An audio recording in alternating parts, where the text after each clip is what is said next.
రాష్ట్రంలో parliament assembly స్థానాలకు భాజపా అభ్యర్థులను కేంద్ర నాయకత్వం నిర్ణయించిందని, అధిష్టానం నిర్ణయాన్ని గౌరవించి కూటమి అభ్యర్థుల విజయానికి ప్రతి ఒక్కరూ కృషి చేయాలని ఆ పార్టీ రాష్ట్ర అధ్యక్షురాలు దగ్గుబాటి పురంధరేశ్వరి సహబాధ్యుడు సిద్ధార్థనాథ్ సింగ్ పిలుపునిచ్చారు.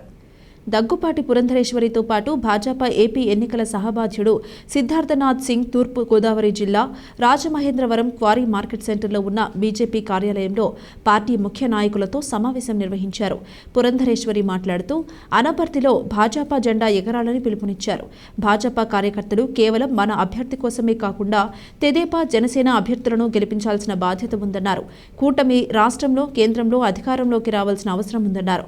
అనంతరం విలేకరులతో మాట్లాడుతూ ప్రజలు మార్పు కోరుకుంటున్నారని, కూటమి అభ్యర్థులను ఆశీర్వదించడానికి సిద్ధంగా ఉన్నారని పేర్కొన్నారు. ఇటీవల విజయవాడలో భాజపా, తెదేపా, జనసేన నాయకులు సమావేశమై వివిధ అంశాలపై చర్చించామన్నారు. ఏప్రిల్ 4న పార్లమెంట్, 8న అసెంబ్లీ స్థానాల పరిధిలో సమన్వయ కమిటీ సమావేశాలు జరపాలని సూచించారు. త్రివేణి సంగమంలో 3 పార్టీలు పనిచేసి ఖచ్చితంగా రాష్ట్రంలో విజయ బావుట ఎగురవేస్తాయన్నారు.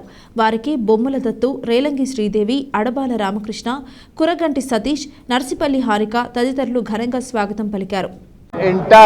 You've seen yourself. Today I was here for the election committee meeting. You saw it. Everybody is working for Narendra Modi ji to be the Prime Minister of India for the 3rd time, and we are together, and you are going to see it very shortly. 4th of April, throughout Andhra Pradesh, all Lok Sabha, in all Lok Sabha Parliament, there will be a joint committee meetings, coordination meeting on 4th of April, and on 8th of April, throughout Andhra Pradesh, in all the assembly segments, there will be a joint coordination meeting of TDP, BJP and Jansena. Election పర్యవేక్షణకి Siddharth Nath Singh గారు, అరుణ్ సింగ్ గారు వచ్చి జాతీయ ప్రధాన కార్యదర్శి, అదేవిధంగా సిద్ధార్థనాథ్ సింగ్ గారు election కోసం అని చెప్పి సహప్రభారి కనుక ఇన్ఛార్జ్, కో ఇన్ఛార్జ్ వారిరువురు కూడా ఇక్కడికి రావడం, ఆంధ్ర రాష్ట్రానికి రావడం జరిగింది. గత 3 రోజులుగా విజయవాడ కేంద్రంగా అనేక విషయాలపై వారు సమీక్షించడం జరిగింది.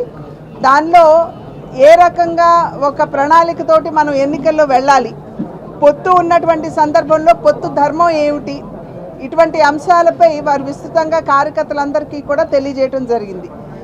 నిన్ననే జనసేన రాజకీయ అడ్వైజర్ అయినటువంటి నాదెండ్ల మనోహర్ గారు, అదేవిధంగా తెలుగుదేశం రాష్ట్ర అధ్యక్షులైనటువంటి అచ్చెన్నాయుడు గారు, వారిరువురితోటి కూడా నేను సమావేశం అవటం జరిగింది.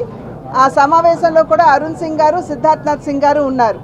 సాధారణంగా పొత్తు అనగానే పైన నాయకులు బాగానే కలుస్తారు, కానీ కింద పనిచేసేటువంటి కార్యకర్తల యొక్క కలయిక, అది ఆ సంయమనంతో ముందుకు వెళ్ళవలసినటువంటి నేపథ్యంలో ఆ విషయాన్ని మీద ఈ 3 పార్టీలు కూడా నిన్న చర్చించుకోవడం జరిగింది.